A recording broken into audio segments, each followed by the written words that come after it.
On today's episode of Locked on Wild, another fan spotlight as we will get Amanda MacNeven's thoughts on the bottom six, the second line, and some things that the Wild should consider the rest of the way, all coming up on today's episode. You're Locked on Wild, your daily podcast on the Minnesota Wild, part of the Locked On Podcast Network, your team every day. Hey, this is Brandon Duham, and this is Locked on Wild. What is happening, everybody? Welcome into another episode of Locked on Wild, your daily Minnesota Wild podcast. Part of the Locked on Podcast Network, your team every day. Thank you, as always, for making Locked on Wild your first listen each and every day. Make sure you subscribe on YouTube and your favorite podcast platform so you don't miss out on any new episodes throughout the week.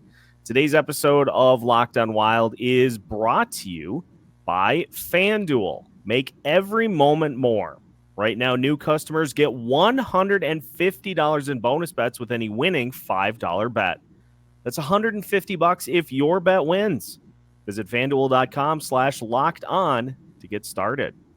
On today's episode of Locked on Wild, we have another Wild fan spotlight for you as Amanda MacNeven joins us to talk about her fan experiences, as well as how the Wilds can fix that bottom six.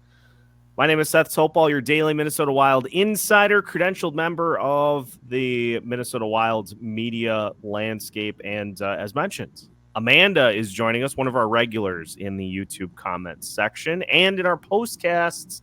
Amanda, thanks for joining me today. How's it going? It's going great. I'm so excited to be here. We are glad to have you. So let's just kind of start with getting a little bit of your story as to how long you've been a Minnesota Wild fan. I know you're a huge fan of the PWHL as well. So how long have you been following hockey? About as long. Your story and my story could probably go in tandem. I've been a hockey fan for a very long time. But to actually watch and be a I loved hockey, but I never played growing up. I grew up in Wisconsin, and we didn't have nearly as many hockey rinks, and my parents didn't play either, so they didn't push it. And then it wasn't until a couple of years ago where I'm like, let's actually purchase the Bally Sports and actually watch the games at home instead of just having to go out when a friend invited us to watch the game. At that point, I'm like, I'm in. And I think it was either this year or last year that at the end of the season that I started listening to your podcast and was like,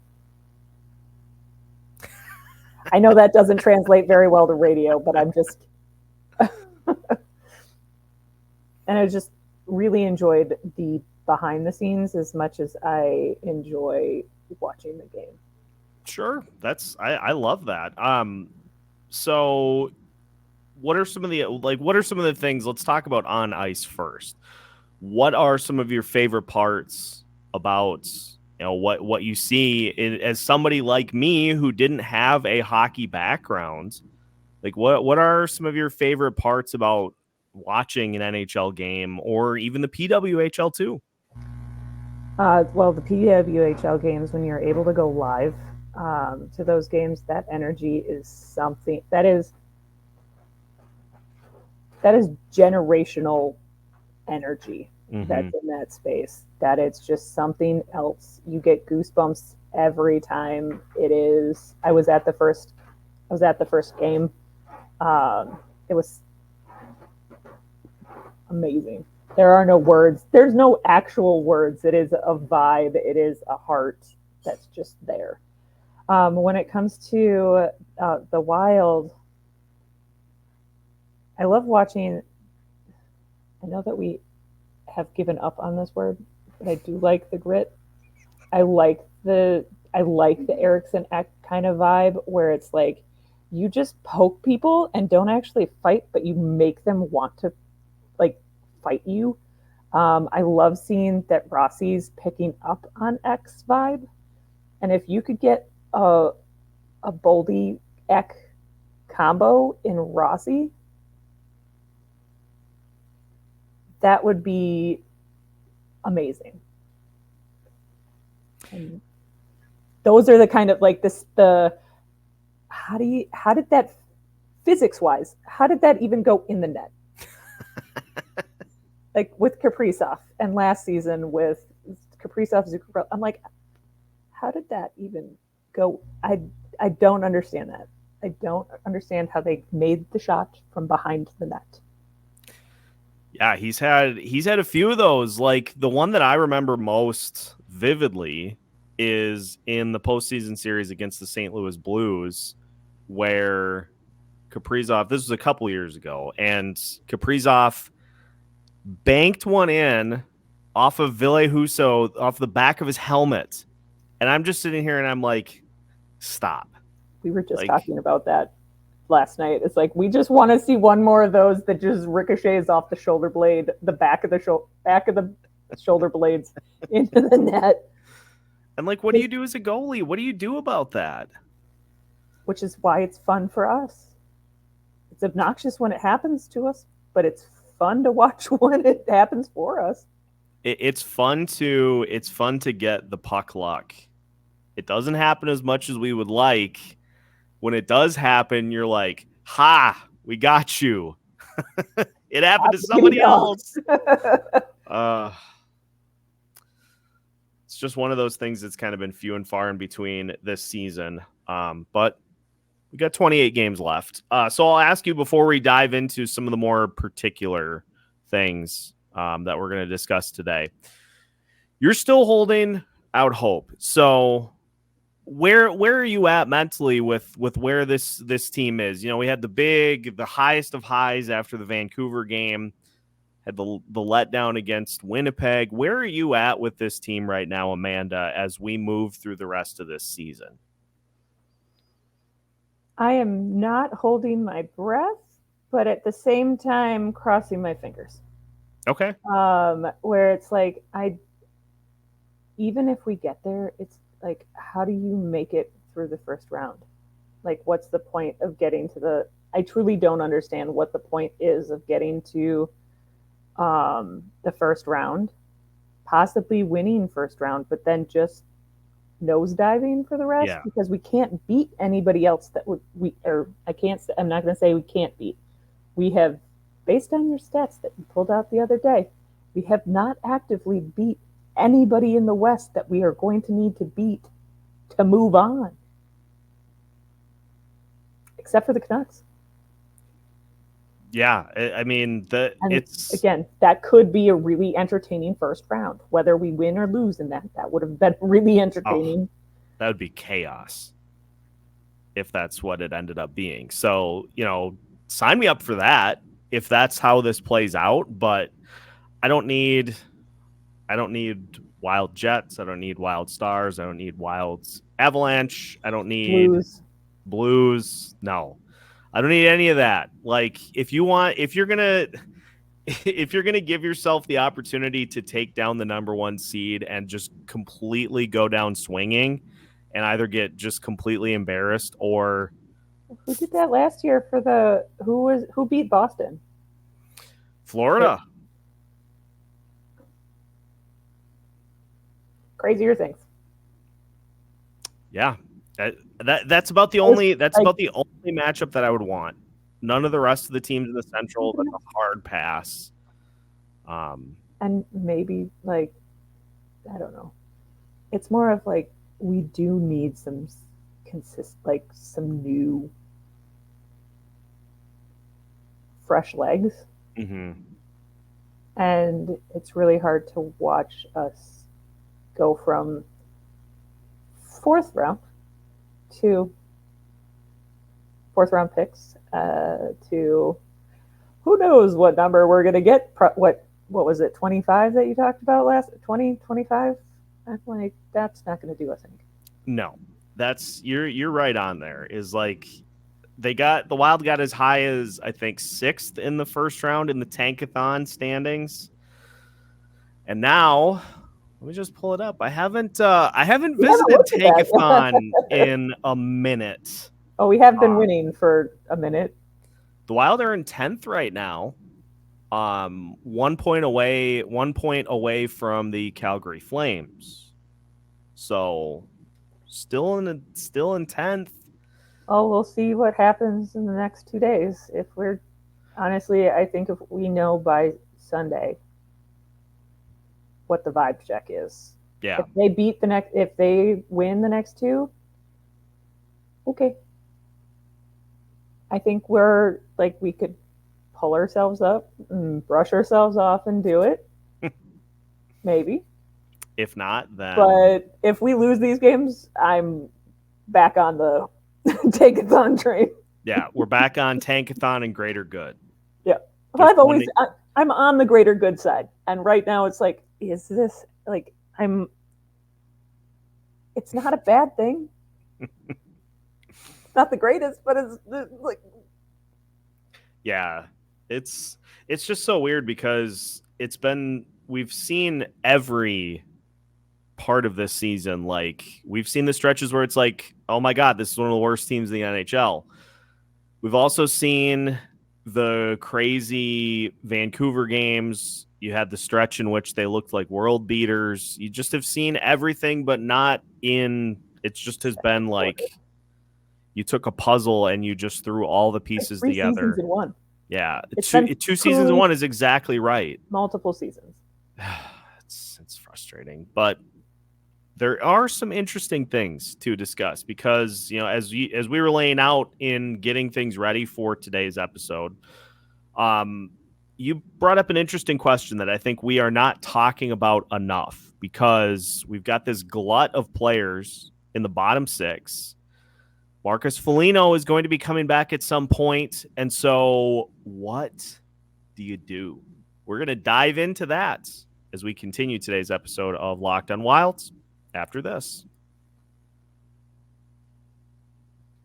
Today's episode of the Locked on Wild podcast is brought to you by Ibotta. Grocery bills are so expensive these days, but now they don't have to be.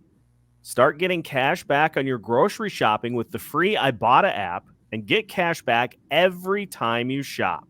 Ibotta is the free app that gives you the most cash back every time you shop on hundreds of items, from groceries to beauty supplies to toys, so you can make sure you're beating inflation no matter what you're purchasing. The average Ibotta user earns $256 per year. That could cover the cost of an entire shopping trip. So you can buy that flight you've been eyeing, that game you're dying to go to, or the fancy dinner you've been craving. Right now, Ibotta is offering our listeners $5 just for trying Ibotta by using code LOCKEDONNHL when you register. Just go to the App Store or Google Play and download the free Ibotta app to start earning cash back and use code LOCKEDONNHL. That's IBOTTA in the Google Play or App Store and use code LOCKEDONNHL. Welcome back to today's episode of Locked on Wild. Once again, we thank you for making Locked on Wild your first listen each and every day. For the everydayers, we will be bringing you a look at the weekend series. I should note as well, for the audio listeners, we are actually going to be changing audio platforms over the next week. Now, it won't impact Apple or Spotify. It's not going to impact your favorite podcast platforms. This is something that is impacting us on our back end. So that kicks in Friday in the afternoon. And so our standard postcast recaps will actually not be available audio-wise over the weekend. But then Monday at noon, we'll be back and ready to roll. So you'll be able to still access everything on YouTube from Friday afternoon on. We'll still have our postcasts and everything. It'll just be YouTube only until Monday afternoon. And of course, you can access previous episodes too. So just want to throw that out there because it's something that's going to impact me as a host quite a bit. So just throwing a friendly reminder out there as we move through the rest of the week. Seth Topal and Amanda MacNeven joining us for today's fan spotlight. Amanda, let's talk about, we got a lot of players that are currently on the roster, and at some point, Marcus Foligno is going to return, which means that somebody is coming out of the lineup and is likely going to be sent back down or something else. So when Marcus Foligno returns, what would you like to see done with his spot on the roster, the lineup? What do you think the Wild should look to do when Marcus Foligno makes his return? This is going back to something you guys said either yesterday or the day before, that it's the minutes, not the line. So remembering that it's the minutes, not the line kind of order, like demotion wise. I would love to see the Doers and Rossi together because of speed. Mm-hmm. But I also think that Zook somewhere in that mix of four, because Zuccarello was the one that is the assist king, and he can put the puck where it needs to go, and then matching the speed of Rossi and Dewar. Those three together might be really nice to see as well, because we're trying to match the speed at which Rossi moves, and we need somebody to be able to put it on the stick. Yeah. I mean, it is interesting because in theory, the coaching staff is operating like they have that combination right now, but I don't think you have to be a rocket scientist to see that it's just not working. Like, it's not as hot as it was last year with Boldy and Johansson. Mm-hmm. Like I don't know. I'm going to really have to start looking like I'm only focusing on number 90 for this game, just to try to see like what really is going on, because, you know, I've pulled the stats, the game logs for a long time, and that stuff kind of speaks for itself. Same with Goudreau. You might want to do a double. As much as we haven't been in a shootout in a hot minute. So why is that why does he still need to be spotlighted? If we're looking at time, they can still stay on like the third line where they are and mix and match, because Hines has been mixing and matching the entirety of the space. Yeah. Why does it matter if he starts on the standard crew but rotates? What Rossi was on the ice with, was it Lucchini and Lettieri? No, and Kaprizov for a hot second. That's who got that goal. That's who he got the goal with. Like Kaprizov had an extra shift, and that was one of Rossi's goals. It was a tip in by Kaprizov. So putting Rossi in with Boldy, Kaprizov for a minute, Zook for like a minute here and there, Rossi will make something happen. He's, again, paying attention to Eck. He is where the mess is. Yeah, I like that, because we have seen John Hines a little more.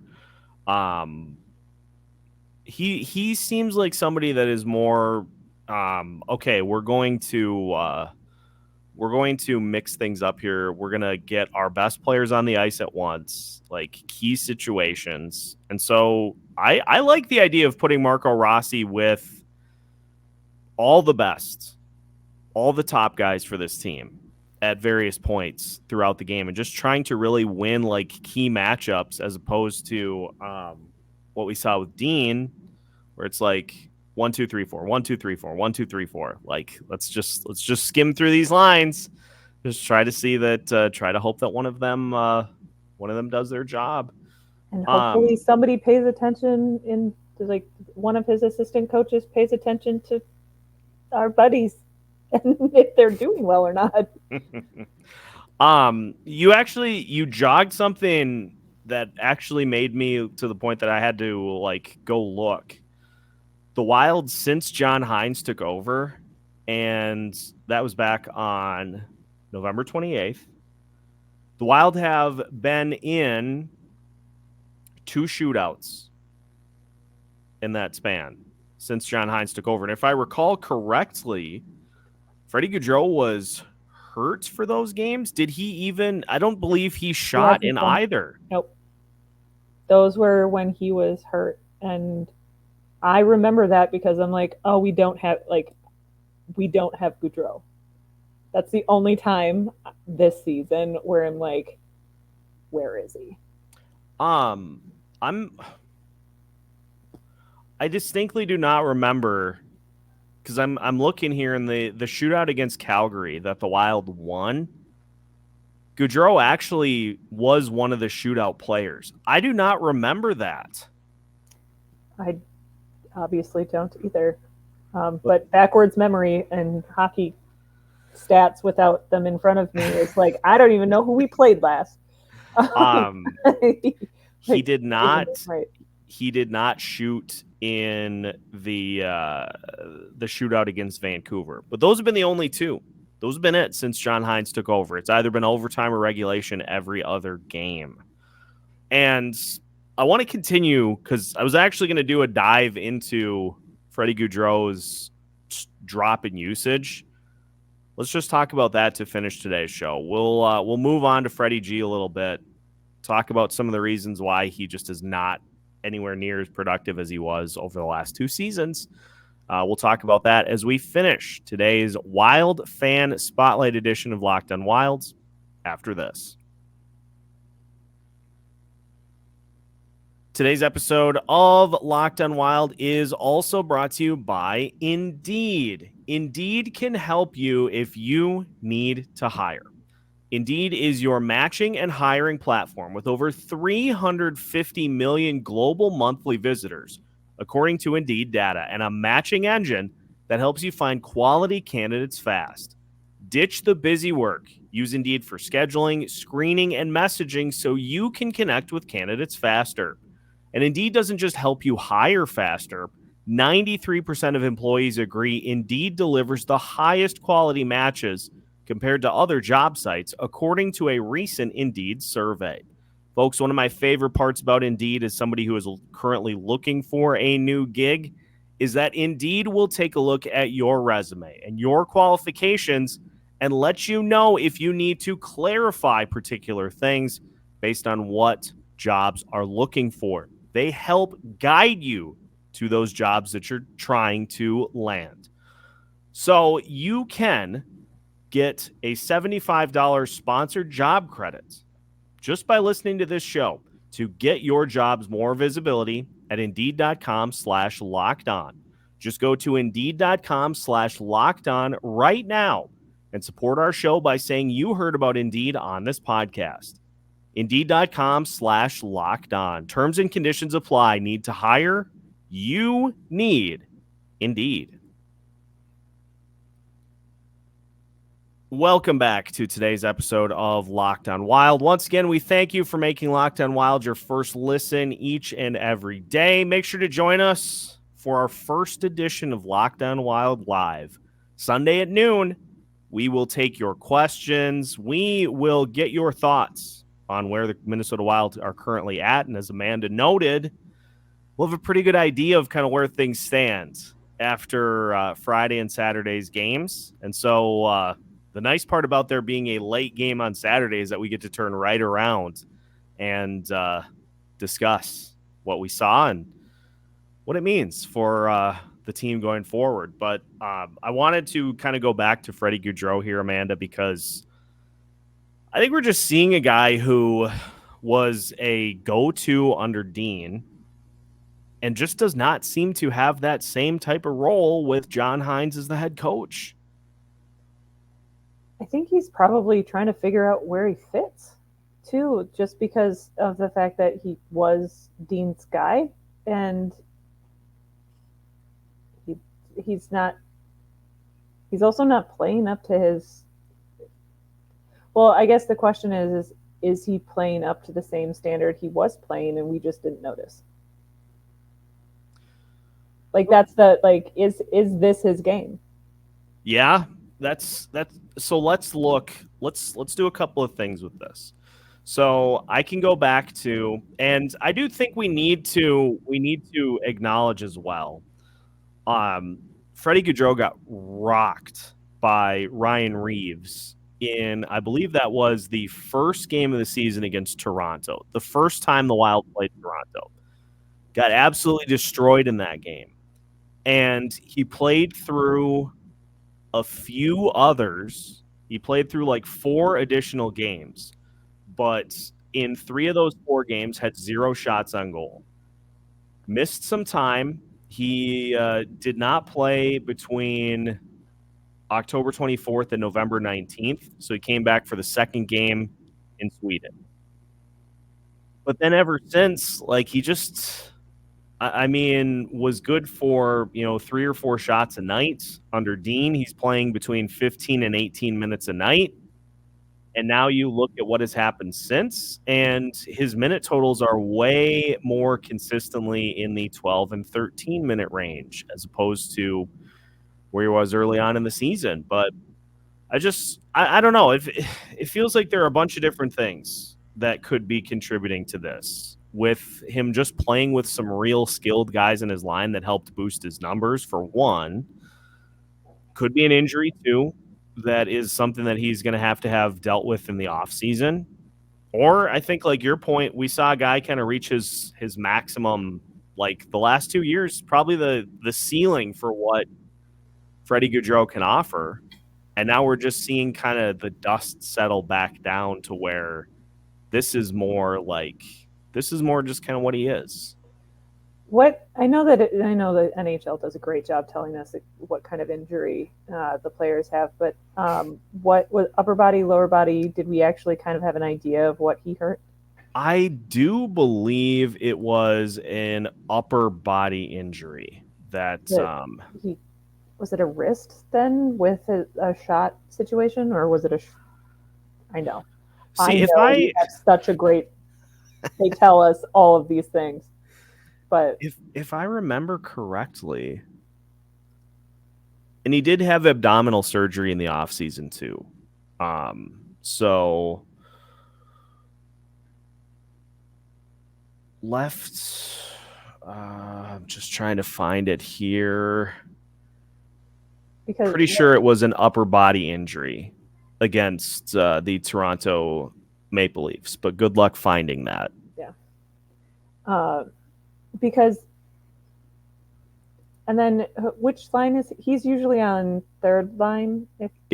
Foligno and extra.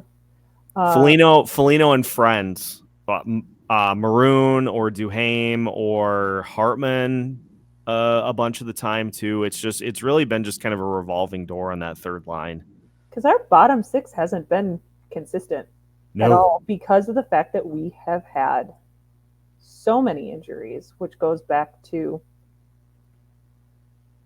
consistency issues, which also might be part of why, again, I'm in the middle with Gaudreau. That could be part of why he just hasn't found his groove. He has been hurt and is playing through stuff. He is not on a consistent line, so he's not finding where people are going to be just intuitively. So maybe that is part of his lacklusterness. Yeah. Because that third line isn't from what I understand and from what I've seen, that third line isn't supposed to necessarily be the hot hand. It is supposed to be the muscle. Yep. So is Gaudreau the muscle? Like that, like, is he even supposed to be on that line? Yeah, this is like, where is he like, genuinely, where, which is collectively across all categories right now, where is everybody supposed to be? What is their role? does And this not just how did feel he like get kind of here? the island of misfit toys? The bottom six is the land of misfit toys, and the poor guys coming from Iowa are like, just put me in, coach. I don't care where I go, just put me in. Put me in. Or in Adam Beckman's case, this is his chance, and then he gets sent down and then called back up and then sent back down again. I know that this would be another tangent, but what does Lucchini and Lettieri hold over Beckman other than more NHL games? You know, that's a really good question. Because they're not doing anything either. I think it's funny because Lucchini is a player that I didn't really know a ton about, and I think I don't want to say this out of turn, but I think the fact that he was leading the team in goals in Iowa was more so the fact that he was one of the few that was able to stay healthy through the early part of the season. Which would make sense why his numbers looked good, because he was also present. Yeah. Like, the same thing with most of the, like, that's why, I'm not taking away anything from Eck this season, because he is working his butt off. But that's why, it's part of why he's got such good numbers, is because he's been working his butt off and on the ice every night. Mm-hmm. Same thing with Rossi. He's working his butt off and doing things consistently.